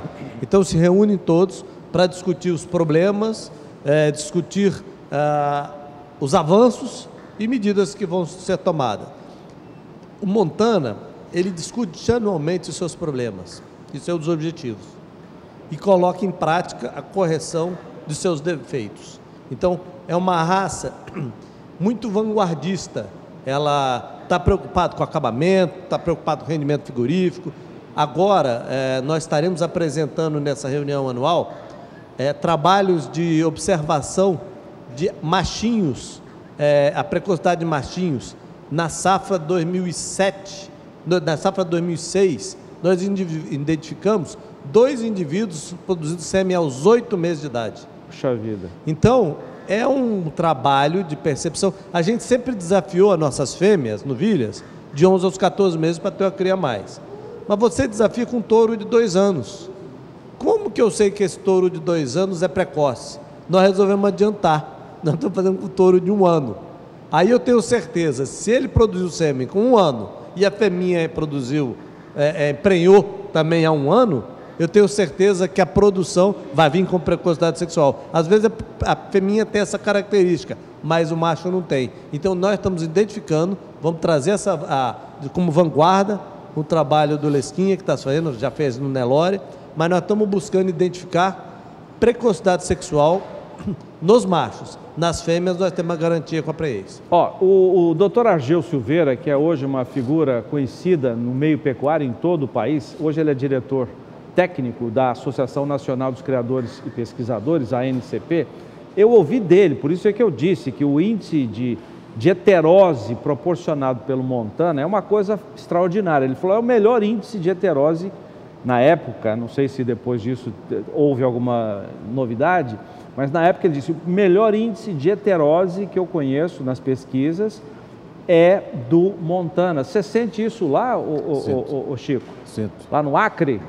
É aquilo que eu te falei, ele adianta uns 4, 5 meses para matar e a fêmea é muito precoce. A heterose é aquilo que todo mundo quer quando faz o cruzamento de raças, não é, Geraldo? É o ganho-ganha, é o ganha-ganha. É o melhor de uma raça com o melhor da outra. O que o Montana tem, e por exemplo, hoje o Chico foi lá ver. Nós temos um trabalho no melhoramento genético, vamos dizer, coordenado pela equipe do professor José Bento Ferraz, e que analisa, todo ano, nós temos que melhorar o nosso rebanho.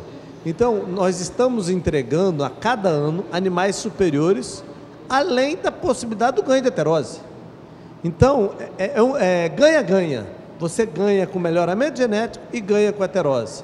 Então, é uma certeza, esse sucesso que o Chico está desfrutando, é um compromisso através de um programa de melhoramento genético sério, de que no ano que vem e nos anos que virão, os animais têm que ser superiores esse ano. Olha, então, sábado, você é nosso convidado, 10 da manhã, no horário de Brasília, aqui no Canal do Boi, o dia de campo, na Fazenda Calidá, em Campo Grande. Tudo isso que eles falaram será multiplicado por 10, porque tem muita gente boa para falar do Montana, do composto Montana também. E a gente vai terminando aqui essa entrevista com o Chico. Muito obrigado, viu, Chico? E um abraço lá para Bujari, do Acre. O Chico é da Fazenda Itaituba, Chico Salles. Sucesso para você lá, Chico. Obrigado pela visita, viu? Muito obrigado. Geraldo, sucesso no sábado. Obrigado. E lembrando que no sábado nós vamos ter 3 palestras. Uma sobre conversão alimentar, que o Montana está fazendo isso, eficiência alimentar. Teremos uma palestra sobre acabamento de carcaça com a Val. E teremos uma palestra com a JBS, onde vai se apresentar a parceria da raça Montana com a carne 1953, que é a carne especial que o JBS está lançando no mercado. 8h59 e você vai ficar agora com o Momento Fosfosal. Bem-vindo a mais um Momento Fosfosal. Na edição de hoje, vamos abordar o efeito fosfosal no manejo da desmama. Como você já sabe, fosfosal é um multimineral injetável, desenvolvido para os desafios da pecuária brasileira. E o manejo da desmama é um momento de estresse tanto para os bezerros quanto para as vacas, resultando em perda de peso das vacas e atraso no desenvolvimento dos bezerros. Vamos conferir agora o efeito fosfosal com quem já passou por esse problema na propriedade. No ano de 2017, nós estávamos preocupados com o manejo da desmama e procuramos o Fábio da Virbac. Ele indicou este produto, Fosfosal. E a gente ficou muito satisfeito com a utilização deste produto, que a gente observou que os animais não sentiram o estresse pós-desmame. Pois então eu indico e aprovo esse produto, Fosfosal. Sou Carlos Dias Miranda, sócio proprietário da rede de loja Casa do Criador, com lojas em Jardim, Niuaque, aqui da Holanda, Miranda, Bonito e Bela Vista. Convido a todos os pecuaristas para vir em uma das lojas Casa do Criador comprar o Fosfosal. Tá esperando o quê? Mantenha seu rebanho em pleno desenvolvimento e garanta sua lucratividade. Ligue 0800 847 2222 e peça Fosfosal, uma injeção de peso. Pensa num produto bom! E hoje à noite o Canal do Boi vai transmitir a partir das 8h30 no horário de Brasília o mega leilão virtual gado de corte.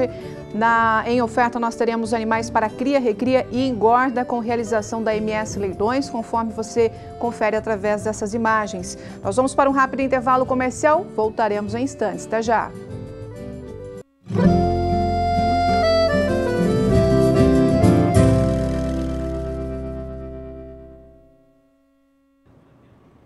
Você tem visto na nossa programação a chamada para Campo Grande Expo, que será realizada de 16 a 20 de julho, portanto, daqui a praticamente um mês, com a cobertura e parceria do Canal do Boi.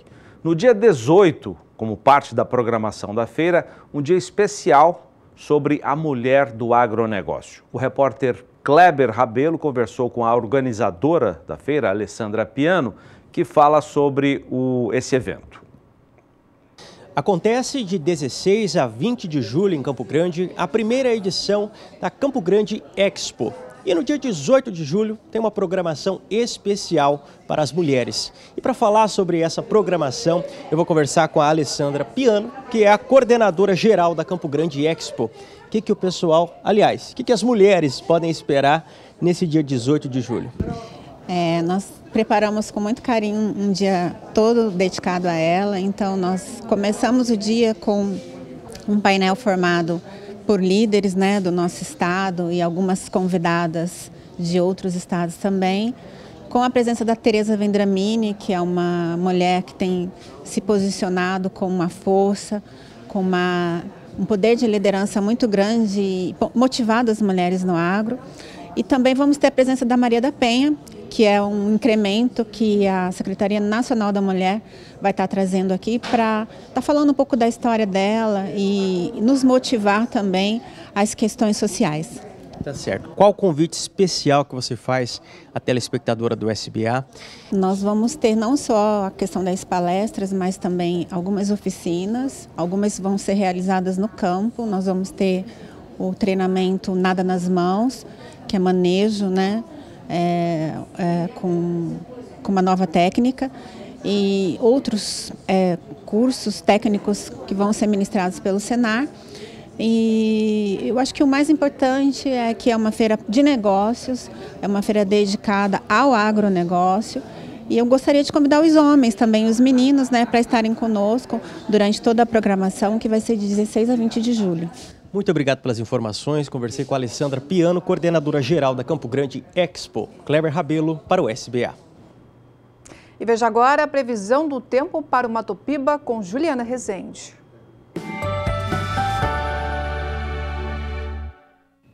A principal fronteira agrícola do país vem recebendo poucas chuvas já durante o mês de maio.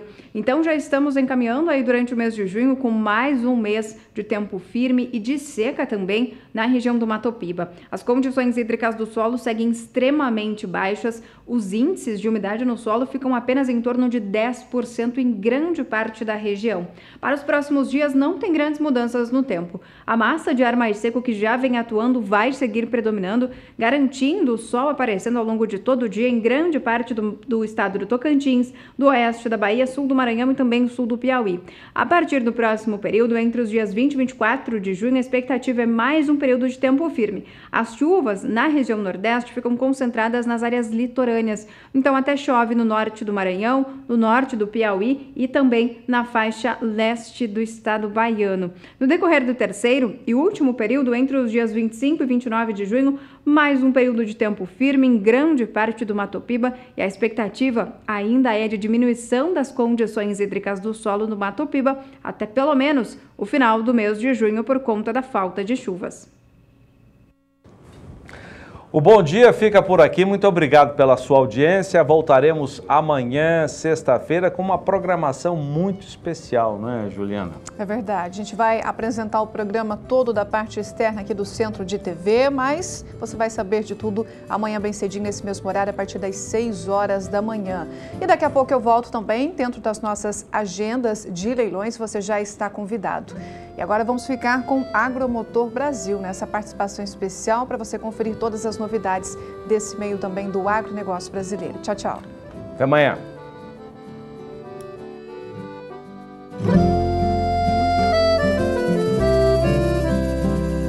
Acorda que o galo já cantou e o sol já vem fazer brotar mais um novo dia. Lenha no fogão, café pra esquentar e a bicharada no quintal. Horta pra molhar, tira leite no curral. Arreia o cavalo, tem gado pra campear.